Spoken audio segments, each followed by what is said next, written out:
Hello, and welcome to That Girl Speaks. Today is July 31st. It's Tuesday. I'm late recording. And this is episode 23, I think. I'll correct it in the title if it's not. And you can laugh at me. Ha ha ha. So how are you? Okay. This is me listening. Oh, you don't say. Oh, I can't believe it. Some of you say you talk to the screen, so it was just a moment for you. I'm doing fine. Oh, wait. Spoiler, it's 7:30 in the morning. So I might be a little... Well, I'm not even going to make an excuse. I'm going to be fabulous. It's 7:30. I wake up ready to roll with you people. It's going to be awesome.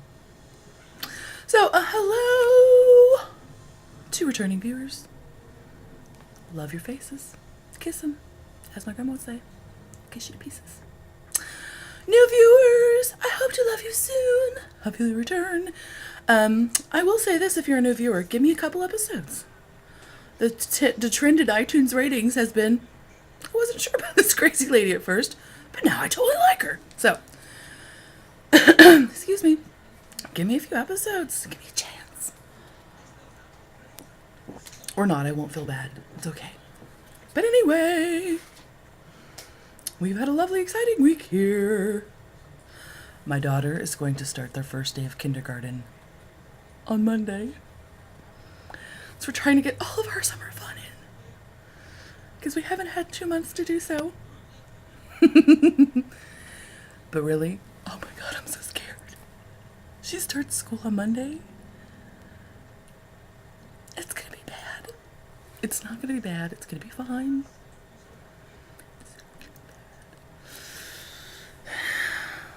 She has all my neuroses.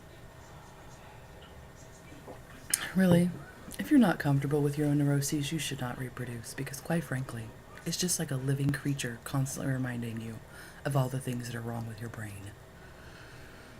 I totally bred with a person who was exactly the opposite of me, who has none of my neuroses, and yet my neuroses are strong.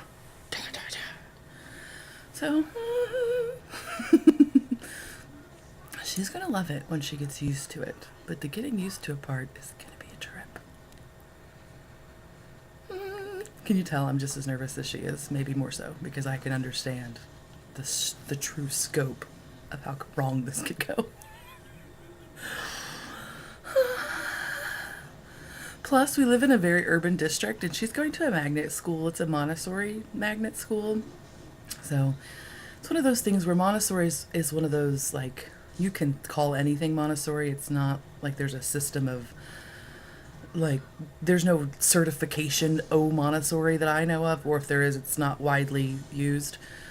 So I'm not sure exactly how Montessori it is. If it's full on Montessori, she'll do very fine, because they're a little bit more like, you're having a crazy day? Okay, go have your crazy day. Join us when you're able. Which is kind of what she needs, because she's going to have a really big social adjustment. She'll be fine with the smarts. She's clever. She'll do fine. And she'll totally dig it. She needs it. People are like, because I was talking to my family about how nervous I am, and they're like, well, why don't you just homeschool her? Because really, she needs it. She needs to be confronted with her inability to change and adjust. Okay? And I don't know that I am qualified to do that. In fact, I know I am not qualified to do that, because obviously 5 years and she's still crazy. So we need outside support. So anyway, that's been our week. We went school shopping because she's a uniform kid. All of our public schools use uniforms. Oh, I'm totally sidetracked. What I was saying is she's a part of a very big and very not so great public school system in our city. I can say that because I've worked for it, so I feel like I have some sort of actual perspective. So the bad thing about a very big inner city school system is that they are like, whatever. Our population is very transient. If you're nervous about your kindergarten, oh well, you'll probably change schools, so we're not too worried about you. We've gotten like nothing from the school. It's a week before school starts and I have not gotten anything. I called because I'm crazy.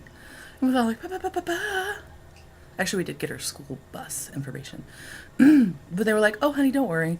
They were very kind. They were like, oh, honey, don't worry. I talked to the principal. She's like, we just don't send out that information because we really never know until school actually starts who's going to be here. She's like, our returning students is not the same. But with kindergartners, she's like, we'll send you something the week before and there's an ice cream social the day before. And I'm like, oh, you don't understand. My child needs longer time to adjust and know what her school class looks like. Anyway, that's 5 minutes of me rambling about my child. I'm sorry. It's heavily on my heart and mind, so it's seeping through. But let's talk about funner stuff. It's going to be fine. But if any of you have any ideas, please tell me. I thought about maybe knitting her a little doohickey so she could just keep it in her pocket. Like, so it wouldn't be a toy that she could play with. I made that very clear when I even talked about the idea with her. But there could be something from home that would be, because she's also very attached to stuffed animals and that she takes them everywhere in the car.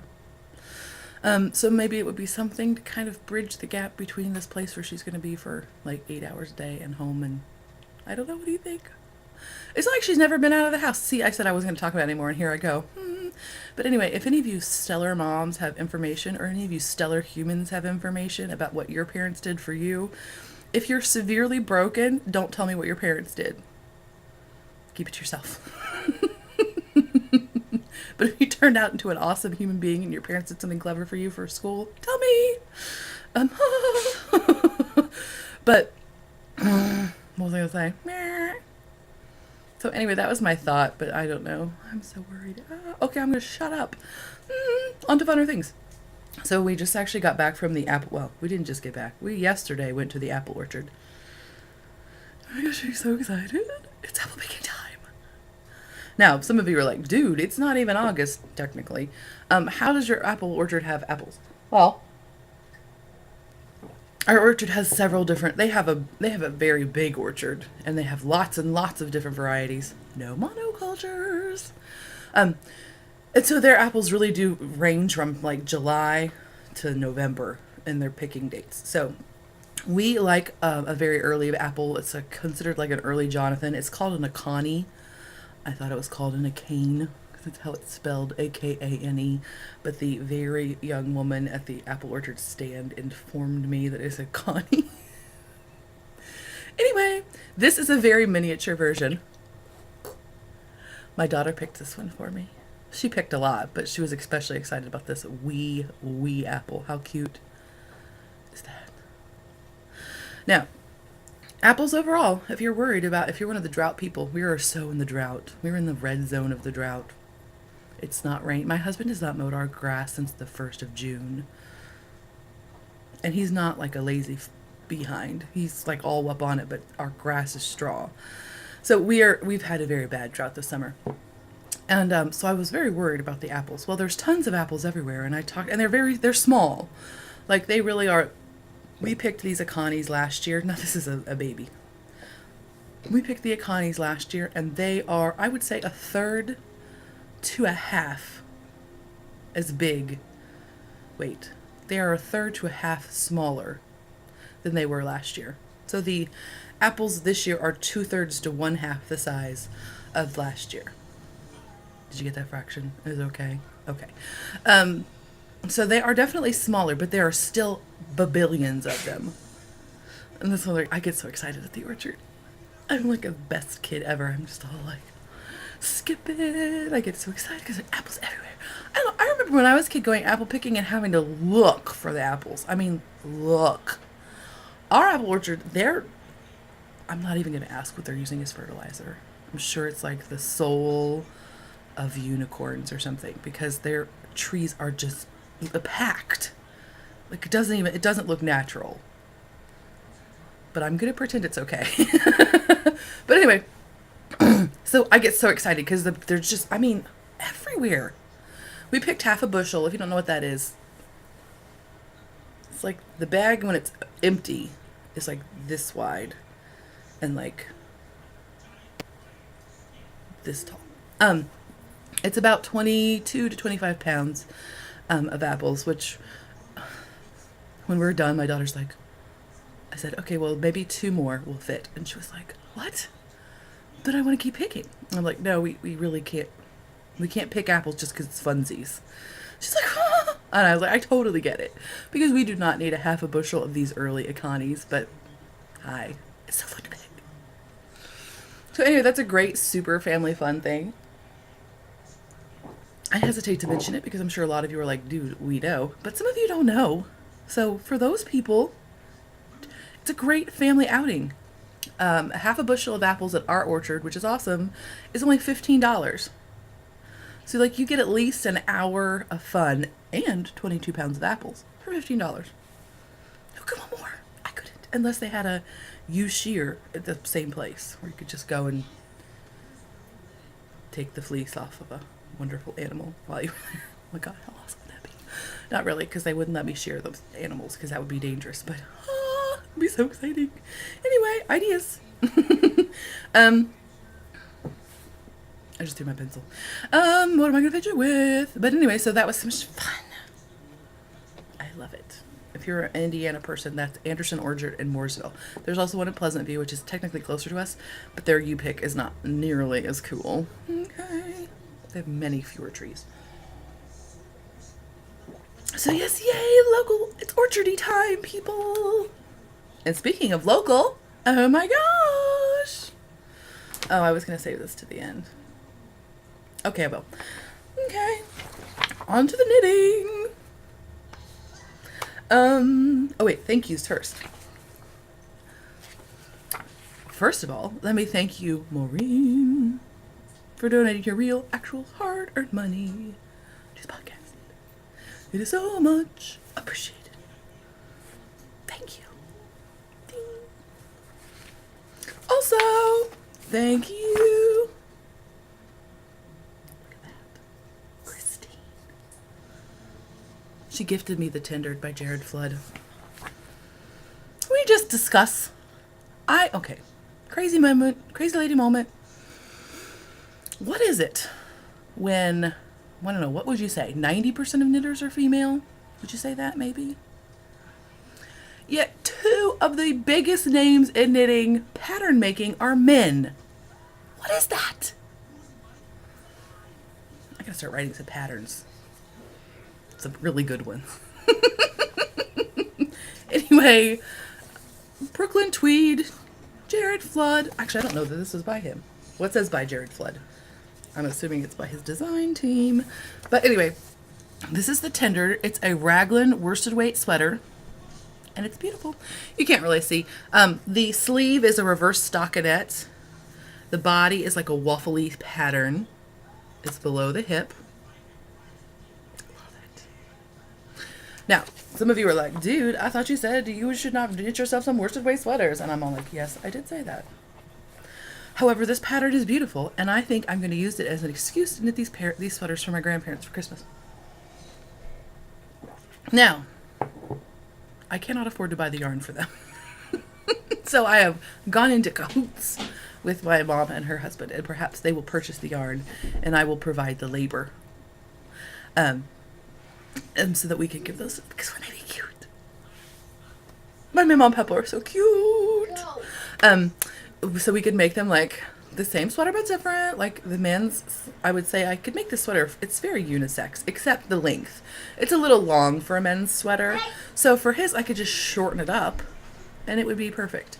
So I'm so excited about that. I might even use the Brooklyn Tweed, the Shelter, which is their worsted weight.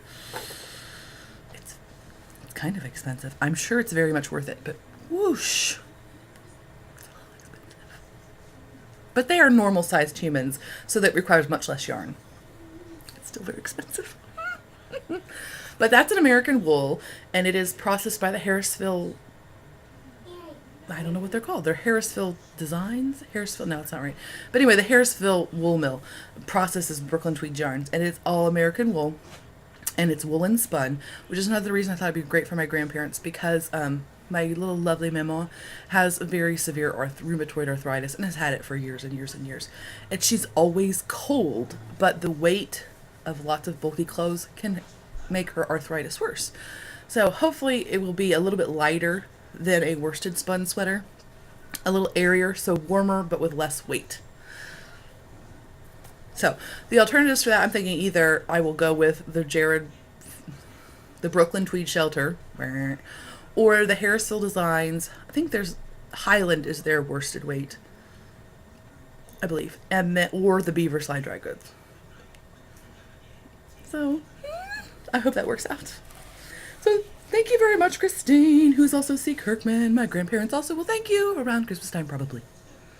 So, oh, by the way, that's also knit in pieces. It is not knit in the round. So it has a very lovely schematic, which I will show you briefly because the numbers on it are very tiny, and I don't think it will be an issue, but I'll show it to you quickly. See, whoop, whoop. So I'm kind of looking forward to that. I've always been really anti-knitting in pieces, but I've been knitting so many sweaters that are either in the round or in one piece in the body, add in sleeves, and especially in a worsted weight sweater, that gets to be a lot of weight in your lap. So it might be fun to actually do pieces. And again, they're like normal human size, so it'll go so fast in worsted weight. So thank you. Okay, now for knitting for reals. Okay.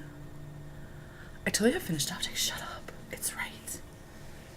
This is my Shaylen Modified. The pattern itself, well here, I could even do this. Oh, you won't be able to see it anyway, so why am I even bothering? I don't know, I can't help it now, I'm on the train. This would be the Shaylen itself, in triangular form. However, I made it 3/4 style. And I'm sorry, I can't remember who that's by, I didn't write it down, because I'm not a good human. So this is the 3/4. If you actually wear it like this, it does look a little bit like, I missed an end. It does look a little bit like a sailor collar in the back because this is the profile of the edge. It's like this. So it's like a half hex. But it does, because of the shape, it does stay on your shoulders. No matter what kung fu moves you bust out. So, I enjoy that about it. And then also, if you want to be sassy and wear it like a la, like fancy scarf style. Ooh, I'm so fancy. Shush your face. You can do that too. And that takes away as much from that like bottom sailor collar line. This is supposed to be for my grandmother for Christmas. This is my first Christmas knitting. It is with my hand spun. I'm trying to find my bad edge to see if you can see. I ran out of my yarn, my hand spun, with 1/3 of the bind off to go. So I just went with something else. And you can tell in person, like if you actually look at the bind off, but you can't actually tell when it's on somebody. Unless you're a knitter, maybe you would tell. I don't know. But I also had to make the edge, I truncated it a little bit. I took 1 row off of the lace repeat, and I think there was even like an extra garter or something at the end. I had to take that off because I just obviously did not have enough yarn. Do you need something? Or are you just standing there to make me uncomfortable? Go play. Anywho, very pleased with it. This yarn is a Coopworth. So if you're a sheepy spinnery, or even if you're not and you're just interested in the sheepies or all the information, because hello, it is very fun to spin. It is a little bit, I wouldn't even call it scratchy. Yeah, totally fine there. I don't know if I would want it under my armpits or under any of my other topographical overhangs, but totally fine all over here. But I'm also not super sensitive, so FYI. But anyway, it's very fun. I enjoyed it quite a lot. And it was very pleasant to spin and to knit with. So yay! And this shawl was super fast. Yippee skippy. Spinning finish objects. I told you last week that I'm trying to spin enough alpaca for a sweater vest. This is 17 ounces, a little bit less than 1,000 yards of 2-ply alpaca of doom. No.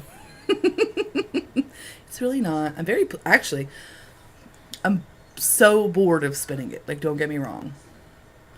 I'm very bored of spinning it. Actually, I had to declare myself completely alpaca free for 5 days because I was like, I'm going to go ballistic. And I'm okay on my time. So I did not spin it at all for 5 days. I have another bobbin over there that is half full, I would say, maybe a little bit more than half full of singles, but I'm not bringing it over here because it looks like this. But I'm very pleased with it. Oh my goodness. I mean, it's been kind of challenging to spin that much stuff and try to keep fairly consistent, but I think I've done a very good job. I'm very proud of myself. Evidently, spinning a pound of the same thing is actually very helpful in your spinning skills. So you should maybe do that if you're worried about your consistency. Anyway. Nah, you can't see. I mean, I can see it right now, but you won't be able to see it after I scrunch the file. So that was actually like 4 pieces. Anyway, it's a heavy sport, I would say. A light decay, which is, I was aiming for a true sport, so it's a slightly heavy sport. I'll take it. It was the finest I could spin it really comfortably enough to spin the quantity that I need to spin. I think I need to spend like 16 pounds at an ounce for our non-English people. I mean, non-English measurement people. And meaning the entire other world. See, although you English people have got that stone thing. What's up with that? What is up with your medieval measurement system? That's very confusing. Anyway, it's charming. I don't judge. But when I watch your British shows, sometimes you bust out that you weighed 10 stone. I'm like, what is that? It's fun. Anyway, sorry, off topic. 16 pounds or 16 ounces. Whoa. I think I'm going to have to spend like a 24 to 32 ounces. So I'm halfway done at least with my spinning. I hope it does not look like when it's done. The knitting part, the stretching out, the alpaca part. Okay. Works in progress. I'll show you this first because you've already seen it. This is the Abigail by Cecily Glowick MacDonald. Yes, I have that.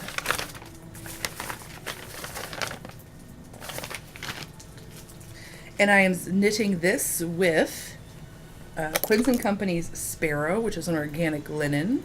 It looks totally like an octopus with all these tentacles hanging off of it. Sorry, kids. Quince & Company Sparrow, organic linen, juniper colorway. I'm knitting it on US size 3s. I'm not done, but I'm so close. Last time I was into the body by quite a bit. Like, I'm gonna say that-ish. I have finished the body, done the I did not do the ribbing because linen and ribbing don't love each other so much. So I did a seed stitch. Then I did the pickup around the hoo-hoo, the whole thing. Is a very wide band, as you can see on the pattern. Well, you can't see it very well, but that much of it is band. And so I was all conundrum-y. For one thing, if I were to do this sweater again, she has you actually increase as you're knitting from the top down.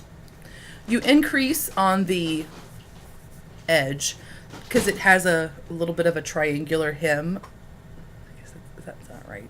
Anyway, the front goes like this. Which is exactly what I wanted, by the way. So you increase every X number of rows. She has you do the increase 1 stitch in from the salvage. If I were to do this pattern again, I don't know what I was thinking. I know better than that, but I haven't done a sweater where there has been shaping at the opening forever, or maybe never. But anyway, if I were to do it again, I would make that shaping at least 2 stitches in. Probably 2 stitches in would be very fine. Because when you're picking up around the edge, it is not pleasant at all. At all. Especially picking up with linen is kind of a pain in the butt. Because, wool is a miracle and it hides a lot of flaws. Linen is the opposite of that. It's like, ah! Like that. It even has that frightening bird sound with it. So it does look fine, and I managed to do it fine, but it did give me anxiety. Also, I have a conundrum. Oh, I also have a sleeve and almost a third to a half of another zip-up. So this sweater, I was all like, if it doesn't fit on you, it doesn't fit. Or just because it fits on you, it doesn't fit. This is a sweater where if it fits on you, it fits. Because it is all linen-y and drapey-y, so it has much more ease than a fitted sweater. And that is exactly what I wanted. I've been watching a lot of Rosemary in Thyme. I watched it before several years ago, and I'm rewatching them all through the beauty and power from Netflix. If you don't know what Rosemary and Thyme is, you should go check it out. It's two ladies who are gardeners who are solving mysteries. Love it. British, of course. Anyway, it's magical and wonderful and beautiful. And anyway, the Laura Thyme, who is the former police officer turned investigative gardener. She is, I would not say she's not Hollywood skinny. That's it. She's probably normal human skinny, but she's not Hollywood skinny. She wears a lot of linen-y, like super drapey. So I was all going for that look with my linen sweater. Going for that look with my linen sweater, and I've achieved it.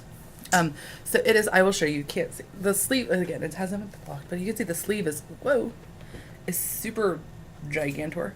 I wouldn't say super gigantor, but I wanted that because it's very cute. It's all like, oh, bohemian and stuff. So I'm a little tripped out about this area because the linen stitch gauge, like the row gauge, is a lot longer than I would normally have. No, go. She's trying to get her hand into the shot. She's so bad.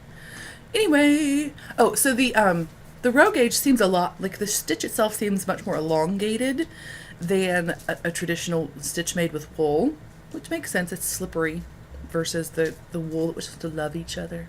Oh, hey, stitch next to me. I love you. Let's hang on to each other. This one is all like, It's like a tall, thin supermodel with anger issues because she's hungry. I don't like you. So its stitch is much longer.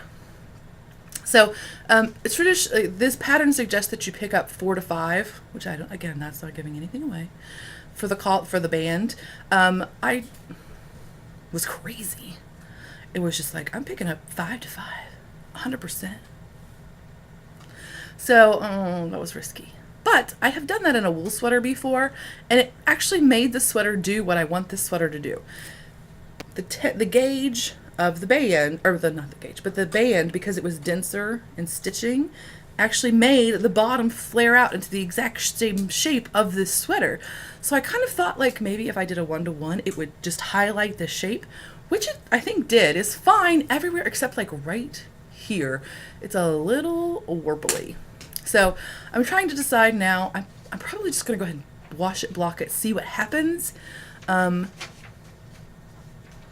Or I may need to either, the options are, A, it'll look fine, B, it doesn't look fine. I can either just undo the, go back like 3 or 4 rows of this band and maybe go down a needle size. Worst case scenario, I have to take it all the way back to the pickup and re-knit it with fewer stitches. Boo. Also, I did this in stockinette, or seed stitch, moss stitch, whatever. The pattern is originally reverse stockinette for the whole body and reverse stockinette for this band. It's very cute. If I knit it in wool, I'm totally going to do that. But I didn't like the reverse stockinette in linen. And then I was not sure how the linen would roll. It would roll extra lotses. No, you're not going to. You need to be on that side of the world. No. Mean mama. So, I was just afraid that that rolling would drive me crazy after a while, because I would have to knit it in the regular stockinette, not the reverse stockinette. It's gonna roll on top. Now this one rolls underneath because it's reverse stockinette, which I think would be very interesting and looks cool.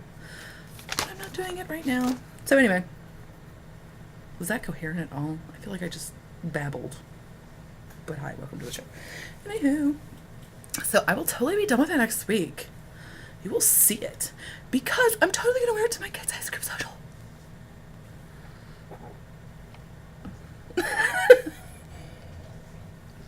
I don't have a ride back or anything to look forward to. Knitting sweaters from my child's ice cream social.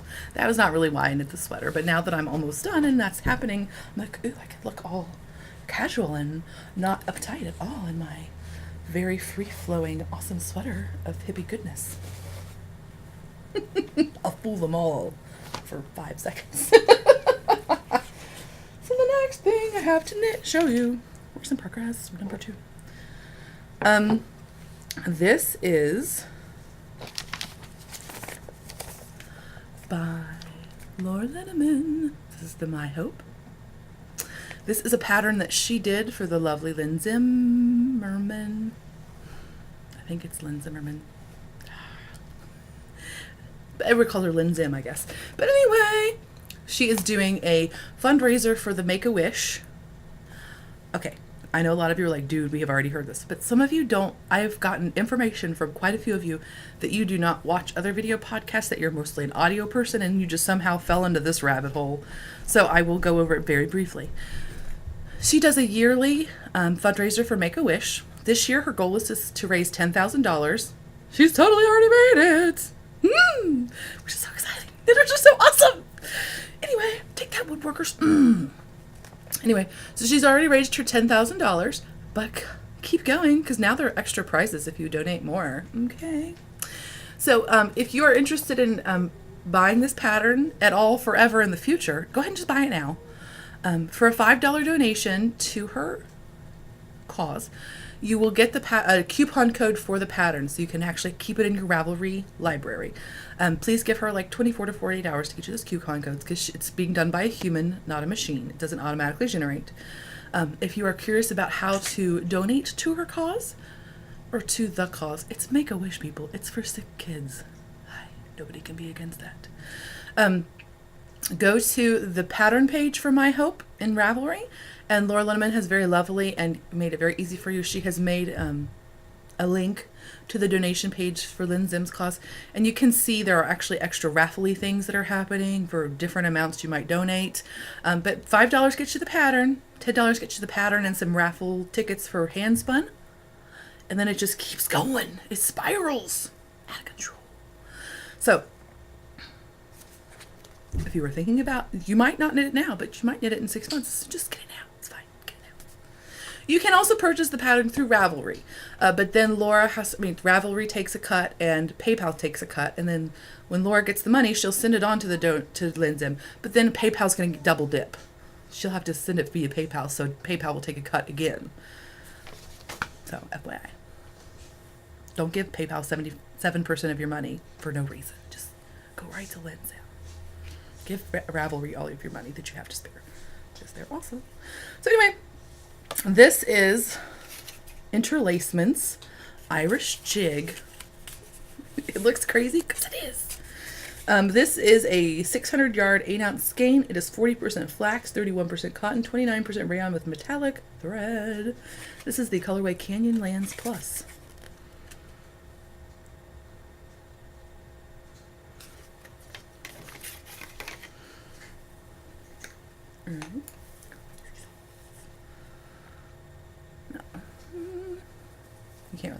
You can't see the twisted stitches as much just because the yarn is so crazy. It's fighting the camera. They're having an epic battle right now. So anyway, I was really like, friends gave me this yarn for my birthday. Thanks, friends. But I was really like, what do I do with this yarn? It is kind of crazy. So it's very highly variegated. The skein was very clearly 4 colors. And it also has gold thread in it. And it's linen. It's crazy sauce. So I was kind of unsure what to do with it. And then I was watching Laura Linneman's show, The Knit Girls. Hi, if you don't know. And she was wearing hers that she made out of another Crafty Girls Punky Brewster, which is another highly variegated. And it was beautiful. Like really, this picture, while lovely, does not completely do this shawl justice.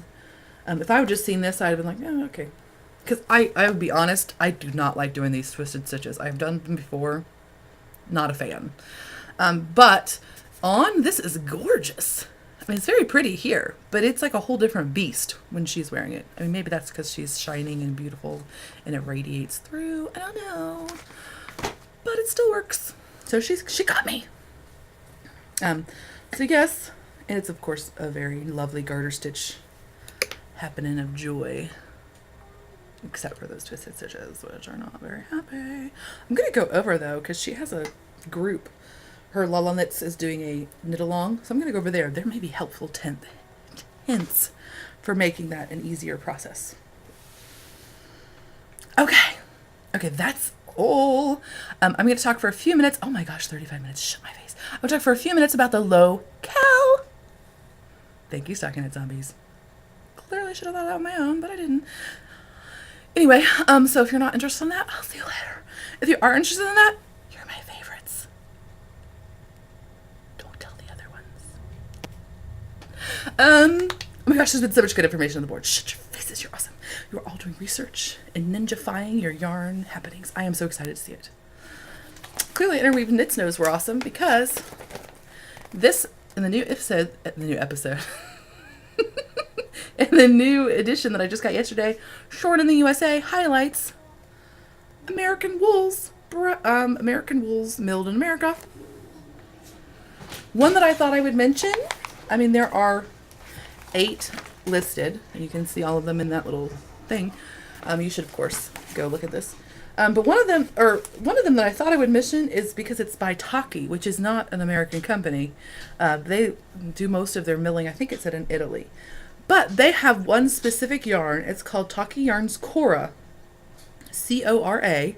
It is a 50% wool, 50% alpaca, 3-ply, and it must be like a bulky because it says size 11 needles. But it is spun by Bat & Kill Fibers in New York State from New York State raised Corriedale wool and alpaca. So how cool is that? So anyway, I don't know what, I'm sure they have to highlight that information on the label, but if I didn't know that, I would never look for that yarn. So Taki Yarns Cora. Anyway, so you should look at this. There's several on there that are actually breed specific, which sounds so exciting. One of them is like oh, I'm horribly unprepared and shamefully unhelpful. Darn it. There was one, though, that talked about it was a breed specific and it was not a traditional yarn breed. I mean, it's a traditional yarn breed. But, oh, here we go. The Fancy Tiger Crafts Heirloom is a Denver-based craft and lifestyle retailer. But Elemental Effects, a long-respected grower, miller, and dyer of Montana-raised Shetland wool, have teamed up. And they're bringing you a wool that is U.S.-raised Romney, which is a long wool breed, and so you don't see those. So it's a pure Romney yarn. How cool is that? So anyway, I just thought I'd put that out there. It's probably a worsted because it says recommended 8 to 10, worsted to Erin. So again, that's the Fancy Tiger Crafts Heirloom yarn, and it is 100% Romney. How fun is that? American Romney. There will be prizes. Somebody's donating a prize from across the pond. Just let me know. Because it's local to her. I'm donating this prize. This is a low price. But anyway, this is from Frontier Fiber Mill, which is Indiana. And this is 100% alpaca. It is like crazy soft. Crazy. And it is a light gray. And it is a DK weight, 72 grams. So it's a total of 144 grams, and it's about 300 yards. It says it's 11, no, that's 11 WPI. That's 11 ply, and I was like, what? So anyway, I'm donating that as 100% alpaca. It is super duper soft, and it would be a great shawl or shawlette. 300 yards of DK weight. So that'll be for me. There are other prices coming. So I'm glad to see your participation on the boards. Again, that will run September 15th, I think I said. Oh my gosh, September 1st through like October 14th. That's what I said. And I am doing additional research for my local yarns. I've not been up to anything yet, but I am on my way. I have to do a little field trip, so I have to schedule that in. Anyway, I hope you have a lovely week. I'm sorry this episode is so stinking long. Oh, no, I'm nervous because it's so long. Anyway, I love your faces, and I'll totally talk to you next week, and I hope I didn't forget anything. Bye.